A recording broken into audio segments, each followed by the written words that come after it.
Thank you, and welcome to the book festival. It's been a great day so far. So this is a joy. The books I write are for people who haven't come of age yet. So it's a true treat and a pleasure to be promoted for the day from dimples to pimples.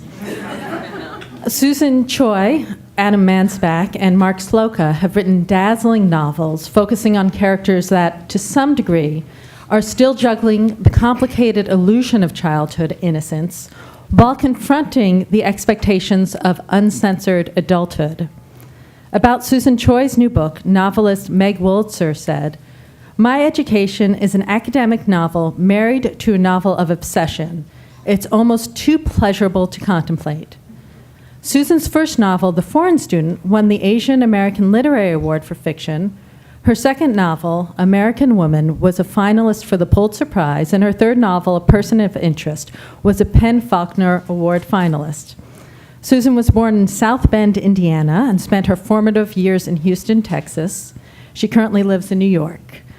She studied at Yale and Cornell, and I note this because My Education is a book about the personal lives of academics at an unnamed college. And if you're at all like me, you're trying to put together pieces and figure out where that college might be or where if it is based in a college. The book is rather racy, and in a recent interview on NPR, Susan said, "I wanted to write a book about being young and making mistakes. And if you decide to write a book about being young and making mistakes, you find yourself pretty quickly, at least I find myself pretty quickly, in love and sex territory." So Susan has come to the island a few times before, and we're happy to welcome her back. Adam Mansbach is probably best known as the author of what is likely the only picture book for adults to go viral before publication. Is it? Probably, right? Absolutely. Once on sale, Go the F to Sleep became a New York Times bestseller. It has been translated into 40 languages and is being turned into a feature film. Somehow. Yeah. Adam also wrote Wake the F Up, a pro-Obama video starring Samuel L. Jackson that has been described by many as the greatest political ad of all time. His work that does not require an asterisk while writing about it in the mainstream press or talking about it in Eggertown includes the novels The End of Jews and Angry Black White Boy. His newest book, Rage is Back, was Amazon.com's January 2013 Book of the Month. Adam is a long-standing seasonal resident and also lives in Berkeley, California. And Mark Slouka was born in Queens, New York. His parents were refugees from Czechoslovakia, and Mark didn't speak English until he was school age. Mark is the author of which he has a funny anecdote about that he can share. Mark is the author of Lost Lake, which was a New York Times notable book, and his short stories continuously make the cut into the best American short stories anthologies. I want to clarify something, that Mark's new novel, Brewster, does not take place on Cape Cod. It is not that Brewster. It's the other Brewster in New York, where Mark lives. And there's a big, big, beautiful review of the book coming up in not this Sunday's New York Times, but next week's New York Times. And a starred review of Brewster in Publisher Weekly, the reviewer wrote, "Slouka's laconic dialogue resonates with regional authenticity. His late 1960s pop culture references ring true, and the stripped-down prose style in his masterful coming-of-age novel recalls the likes of Tobias Wolff and Raymond Carver. Very nice praise for someone who's never been to the vineyard before." Try to make up for that. Okay, good. So since this panel has been called the coming-of-age novel, I'd like to talk a bit about what that means to each of you. But first, maybe give us a little bit more about each of these books, which I can show you copies of. Or you can each show your copies of, except for My Education, which I don't have the dust jacket. Around, yeah. So, sorry, Susan, I don't have the... So, Mark, would you like to start since you're next to me? A few words about the book? A few words about the book. Sure. Well, Brewster's I guess it's kind of a coming-of-age story for me as well, in the sense that my earlier novels and books had to do with my parents' time, their day, their stories. And this is my first American book. I was born and raised in this country. I spent quite a few years listening to people talk in this country, picking up stories here. But this is the first time I gave myself permission to write about what I know. And ironically, sadly for me, it all kind of clicks because my father died actually the day after I finished this book.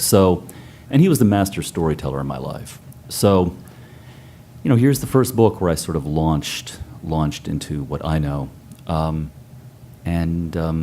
It's a story about the 60s. It's a story about friendship, I suppose, love.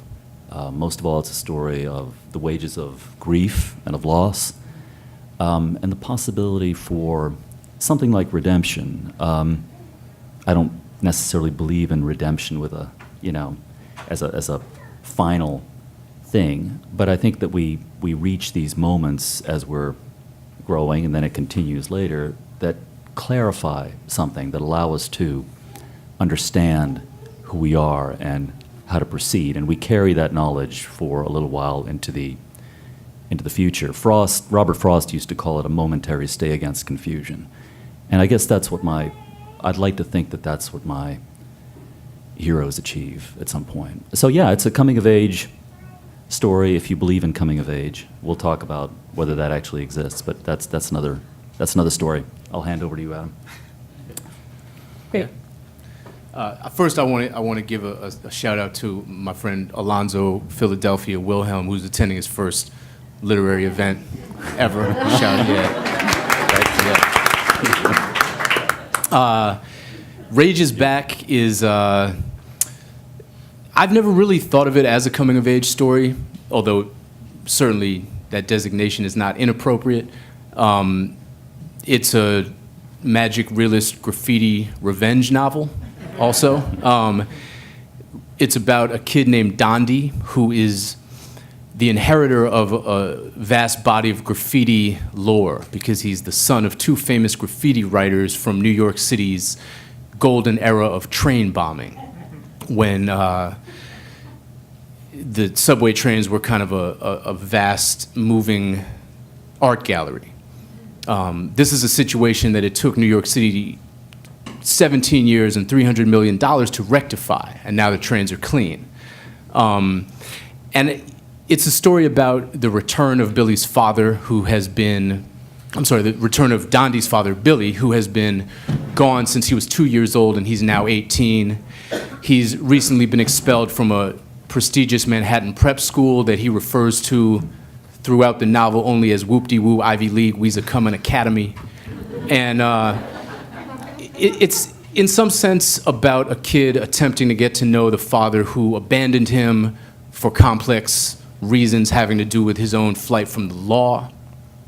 But for me, it's also about one generation sort of reckoning with another. And these generations are somewhat compressed because Dondi is 18, his father is scarcely 40, and they represent not just two generations, but also two generations of hip-hoppers. And the novel is concerned in a lot of ways with the aesthetics and the rules and the morals of graffiti and the sort of hip-hop movement. And I wanted to tell the story of one generation through the lens of another. And Dondi is interested in this stuff not because he came to it on his own, but because it's been foisted upon him. It's his parents' thing, So to him, graffiti, hip-hop, it's not this exciting, dynamic challenge to authority.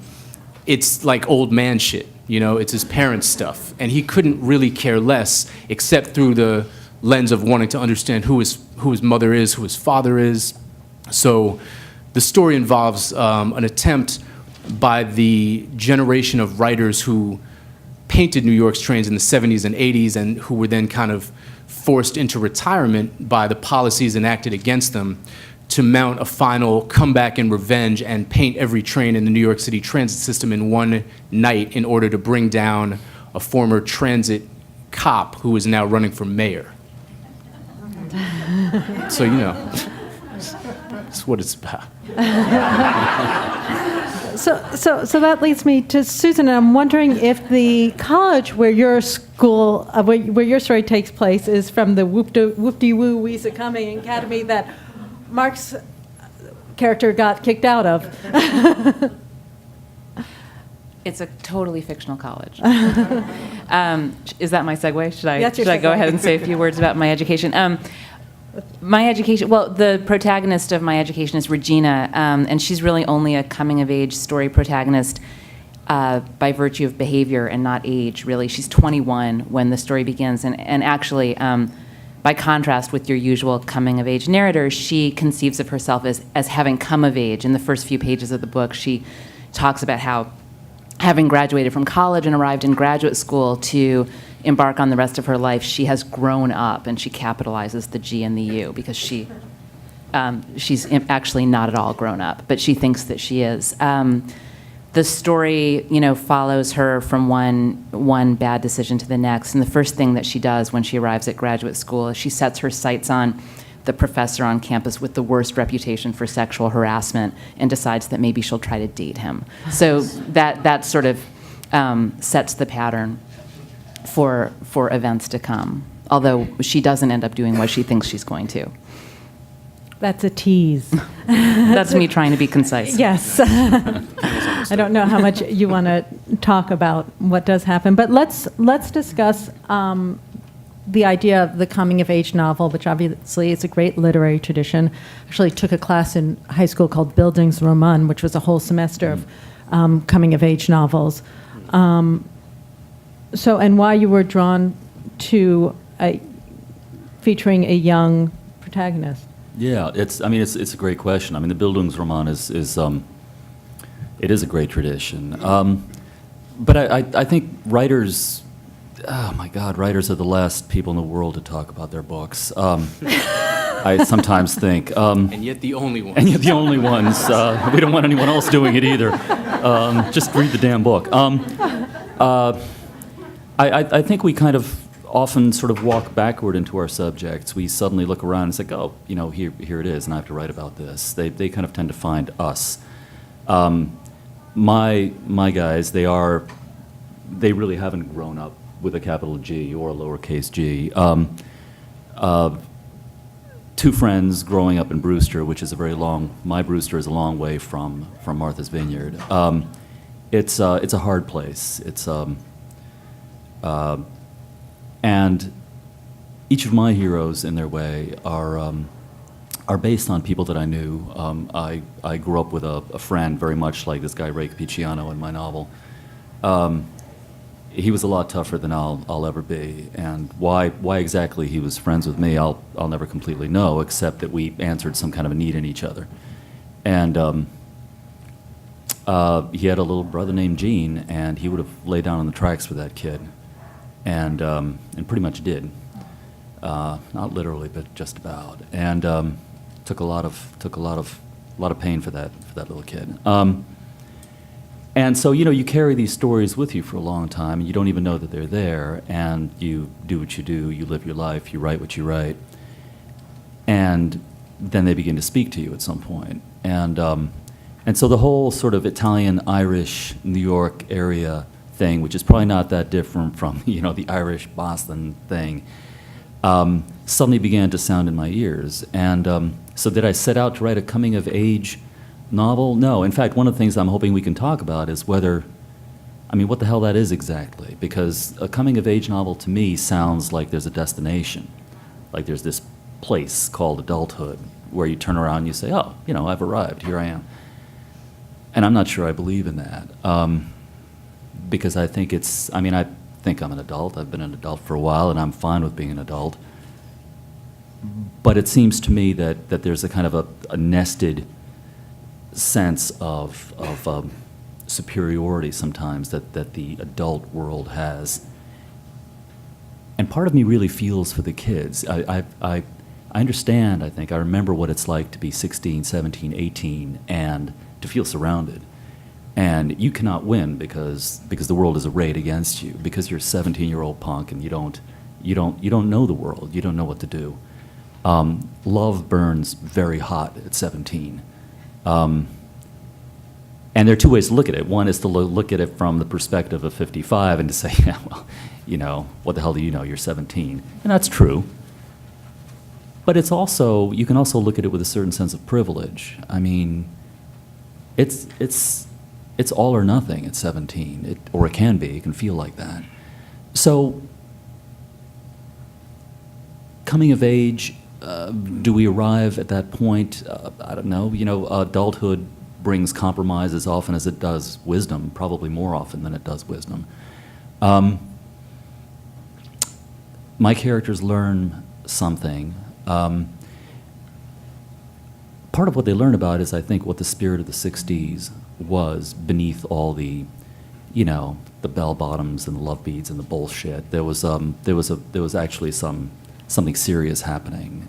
It was a time of vital rethinking of a lot of the things that we believe in. And a lot of things have changed since. I mean, the time I'm writing about is a time when if you wanted to make a phone call, you needed to find a phone booth and a dime. And good luck if you don't have one of those, because, you know, you either have a dime or a phone booth that's not going to work. So part of what I needed to understand was how far we've come and what's been gained and lost. And that translated for me fairly neatly into the lives of these actually four kids that I'm writing about. I've never written about kids before. I don't know if I ever will again. It's just the story that needed to be told. So I feel like I'm going on too much here. Pass to you. Yeah. Yeah, you know, it's interesting. I mean, listening to Mark talk, and incidentally, Mark was my professor. So any success I may have had. We've left that long behind, Adam. long behind. Well, I have but thank you. Possibly my strongest memory of grad school, and this, I think, goes to the topic of coming of age, or at least in my mind it does, is being in a class, a seminar of Mark's, and his son, who was maybe 9 or 10, was sitting in there. And Mark asked, you know, a difficult, metaphysical, esoteric question, and all 12 of us sat there looking like idiots, unable to answer it. And without looking up from his homework, Mark's son said, I believe, "The arrow always fits the wound."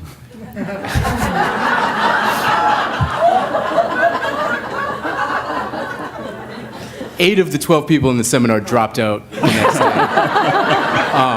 But those of us who remained have been... no, you know, I mean, it occurs to me that I've written a number of characters, a number of protagonists who have been teenagers, who have been 17, have been 19, have been 21, which I realize is not a teenager. And I think for me, it's largely because adolescence is this kind of liminal time in American lives, certainly, That's right. where, for me, crucially, a sense of justice and of outrage is still very much alive. And I think everything that Mark just said about the intensity of emotion and of love is very true. For me, as somebody who's interested in sort of the novel as social commentary and a way to galvanize certain kinds of conversations around things like race and identity and policing and public space, there's a sense that you have at that age. There's a critical moment where, as a kid, the doctrine of fairness has governed your life, right? Does anybody in here have kids? Yeah? I'll take that as a yes. So, you know, you've heard "it's not fair" a number of times, I'm assuming, right?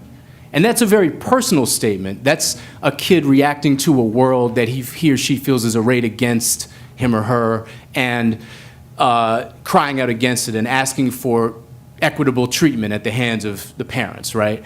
And at some point, maybe it's at 12, maybe it's at 15, and maybe it's never, that notion of fairness as a personal doctrine can kind of turn outward, and fairness can turn into a desire for justice on a larger scale. You can understand fairness as being something that doesn't just apply to you as pertaining to how much ice cream you got versus how much your sister got, but something that can be applied to other people, and that other people deserve fairness, and that we all deserve fairness, and then fairness really kind of becomes justice.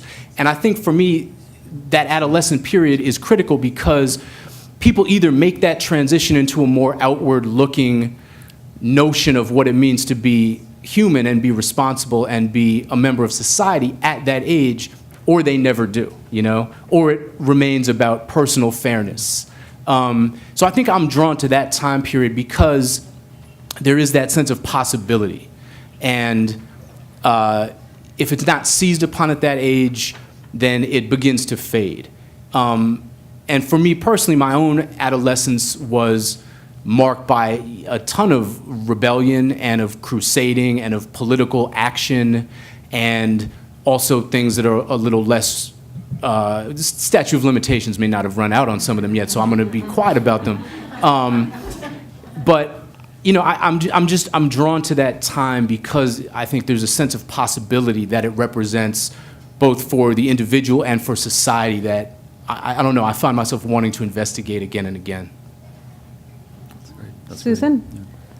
great. Yeah, by contrast, I think with my education, the reason that I was interested in this period of the protagonist's life, which is later than adolescence, she turns, I believe she turns 21 in the early chapters of the book, is that, in my own experience, I had been thinking a lot lately since having kids about how incredibly adolescent my first period of adulthood suddenly looked to me from the perspective of what had started to seem to me like a second adulthood.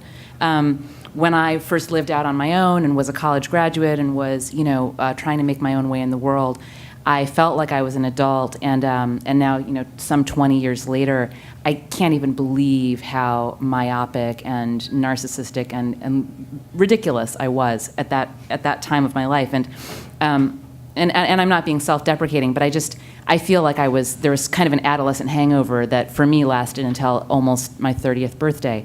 And so I was interested in Regina's situation of feeling herself to be in the adult world and capable of making adult decisions, and yet lacking in a large piece of the experience she really requires to behave in a responsible adult manner. And she becomes entangled in the book with a woman who's considerably older than she is and who sort of has a life that consists of a lot of these entanglements that Regina can't even fathom, including children. And Regina just doesn't, she can't identify with what it might mean to be that kind of an adult, and yet she feels herself to be an adult. And so that gap was kind of what I was trying to get at with her story. I want to open it up to questions, but before I do, I just want Adam. So Adam's book is fascinating in many ways, but it's a look at graffiti culture and the tunnels under the tunnels, really, that the subways roam in New York City. And I'm interested in your personal experience as a graffiti artist and the research you did for that book, what that entailed. Well, I came up in hip-hop culture at a time when it was kind of at its overt political peak in the late 80s and early 90s, when groups like Public Enemy and Boogie Down Productions and X-Clan and Brand Nubian were critiquing everything from Eurocentricity in education to police brutality. And there was a real rising sense of the political possibility of the music. It's a time that seems particularly resonant to me right now in the aftermath of the Trayvon Martin verdict and all kinds of other things. And it was a time when hip-hop was still under the mainstream radar in a lot of ways. And as a hip-hopper, as somebody who participated in and claimed membership of that culture, you had to be conversant in at least 2 and preferably 3 of the 4 main art forms, which were MCing or rapping, DJing, dancing, breakdancing, and graffiti. And I was primarily an MC, secondarily a DJ, and tertiarily, if that's a word, a graffiti writer. And I was not very good at it. The flesh was willing, but the hand skills were kind of weak. So I demoted myself pretty quickly to lookout. I was an excellent lookout. But what I realized was that graffiti writers were the eccentrics, the weirdos, the mad geniuses, the theorists, the most interesting people in hip hop. So I became friends with a number of them. And, you know, I think the impulse that drives a lot of my fiction is to explore human paradox. And graffiti writers lived lives filled with paradox. And they weren't trying to resolve the paradox, they were embracing it. And the paradox was, you know, art versus vandalism, fame versus anonymity, chasing fame but with an alias, constructed so that the cops could not locate you, because if you write Adam Mansbach on a wall, you know, like, people find you.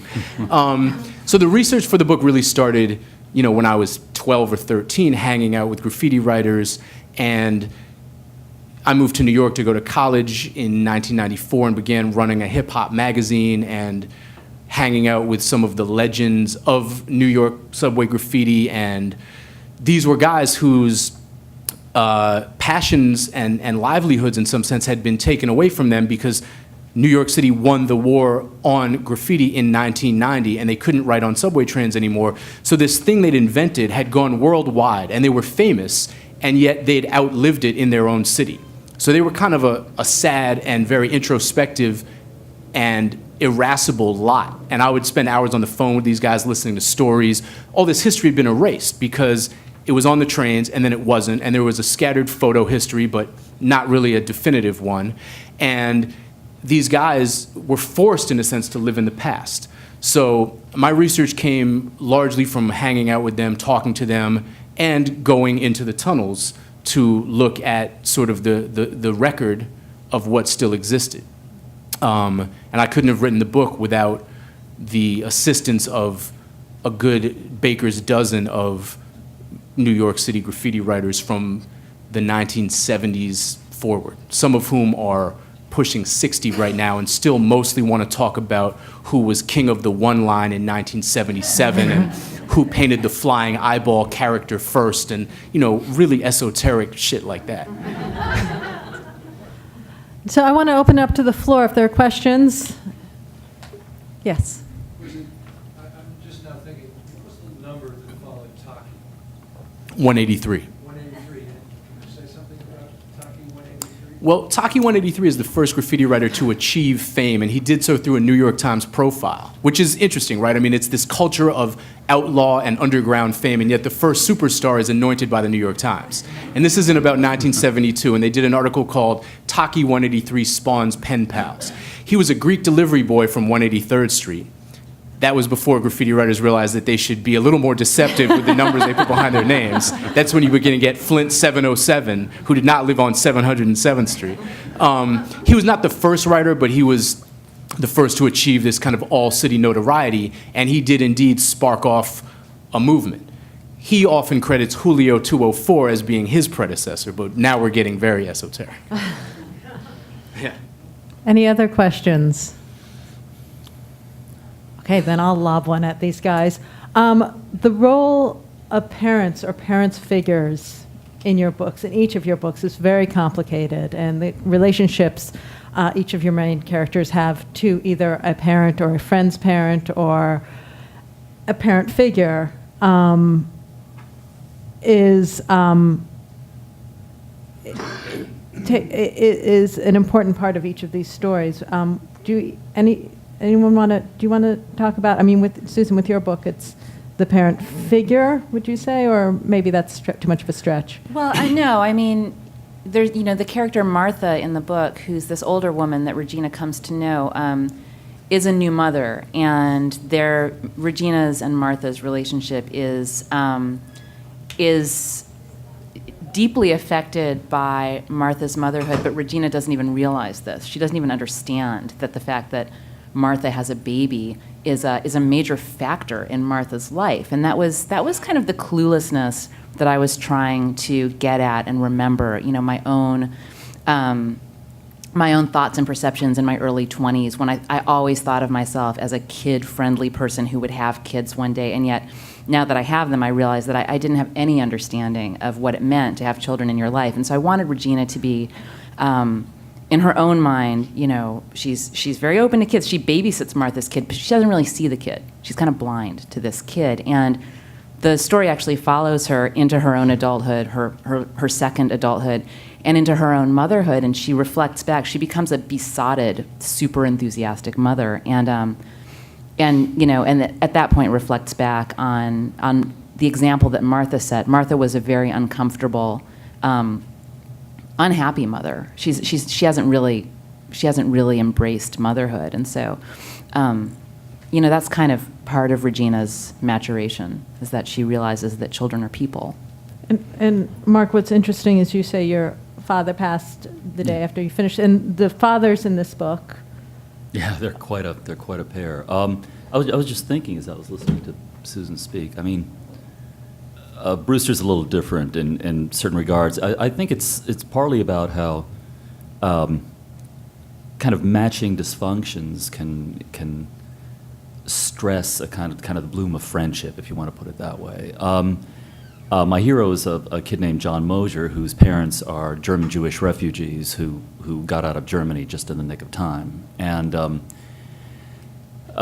when John is essentially a baby, 4 years old, his older brother, who's 5.5, is out on the street, and he brings home a lamp he finds, and as he's going up the stairway, he says to his little brother, "Shh."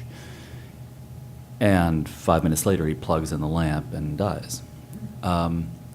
So the parents are in a sense sort of doubly cursed, and John, the surviving brother, who's partly blamed for this event, wrongly of course,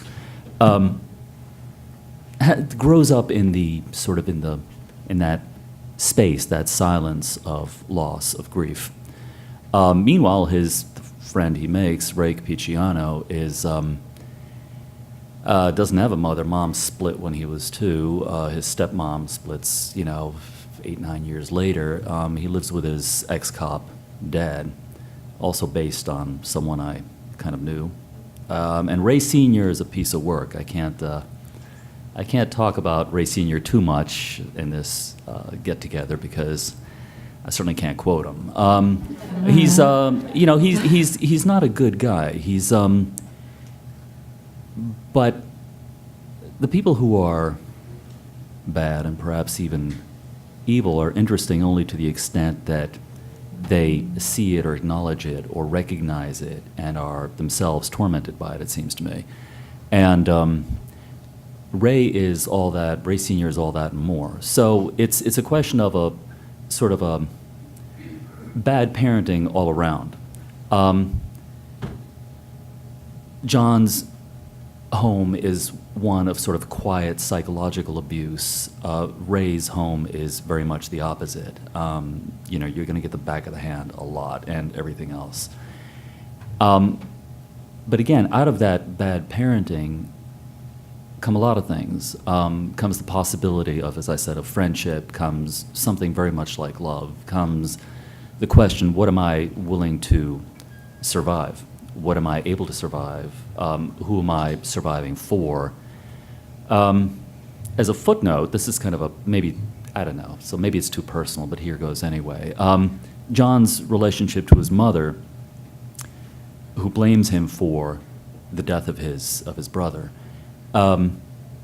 is an important one. I had someone say to me that that's the relationship in the book that actually meant the most to them, and I was fascinated by it, and was like, no, okay, thank you, that's nice. And then I was in the shower an hour later, and I had this mini epiphany, and I realized that something essential. I knew that John's mother was based partly on my own. What I did not realize was that subconsciously in writing this novel, I'd split myself in two.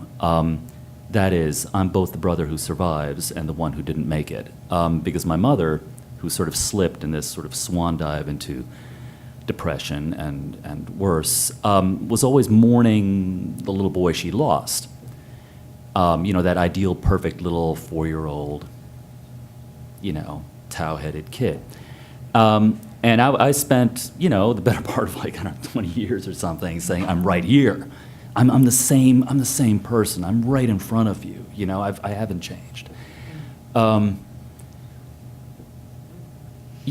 think sometimes our books write us very much, the same way that we write them. And this book wrote me. It explained myself to me. It said, no, of course. I mean, it's almost so perfect. If I'd known it in advance, it would have screwed up the book utterly. But only my ignorance, maybe my ignorance saved it. Oh, there you are, Mom, and there am I. I'm both the son who was lost, and I'm the one who has to live on in sort of in the light of that loss. And it's resulted in some wonderful things. You know, that stress, as I said, can lead to friendship, to love, to a good marriage, to kids you love, et cetera, et cetera. But the wages of guilt can be complicated, and that's kind of what the so that's what the book is about. Do we have a question from the audience? We just have a few minutes left. No questions from the audience. Yes, Keith. Do any of the authors have a favorite coming-of-age book that you loved when you were younger? How much younger? Like You know, I'm thinking of Catcher in the Rye in high school, or I remember as a kid loving S.E. Hinton's books, like The Outsiders, and That Was Then, This Is Now. I remember when I must have been, 12 maybe? I just couldn't get enough of those books. I just, you remember those? Oh, yeah. Adam? Yeah. Great. Those were great. Yeah. Yeah, I always loved Franny and Zoe better than Catcher. Reread that Yeah, it one. was good too, yeah. One of my favorites is a book called Rule of the Bone by Russell Banks, which was a real model for me in writing this book, largely because what he has the courage to do in that book is pin a wildly unbelievable, in the literal sense, like, you know, hard to swallow, sort of tall tale on the voice of this funny, sensitive, unguarded teenage narrator. And he makes the leap and says, this book is going to succeed or fail on this voice. I'm pinning it all on that, and it works. And I wanted to attempt something very similar in that sense. So that book has meant a lot to me. But I agree also that there's a relationship I think you have to books when you're that age. And maybe this goes back to this notion of, you know, how hot it all burns at that age. But there are books that I read at 12 and 13 that are seared into my memory, you know, and I go back to them now. I'm actually lucky enough right now to be adapting a book like that meant so much to me for the screen. And I was reading it again, The Pushcar War by Jean Merrill. Fantastic book. And I hadn't read it in 20 years. And I was anticipating what happened on every page the page before. You know, and not big plot points, but like little jokes and asides. It had stayed with me that deeply. And I think that's an amazing thing about being a young reader, is things have this incredible impact on you, and they are kind of lodged within you, and you grow around them after that. I could throw out also, I mean, David Copperfield ain't bad, right? I mean, I read that entire book aloud to my wife and kids one rainy summer, and it was just great. And Tobias Wolff's This Boy's Life. Yeah. That's a good book. I mean, some of his stuff is so good, you just want to put the book, you know, your stuff down and say, okay, you know, you've done it, you know, I'll find another line of work. So that was terrific as well, yeah. Well, thank you, panel. Thank you all. Thank you, it's been a pleasure. Thanks.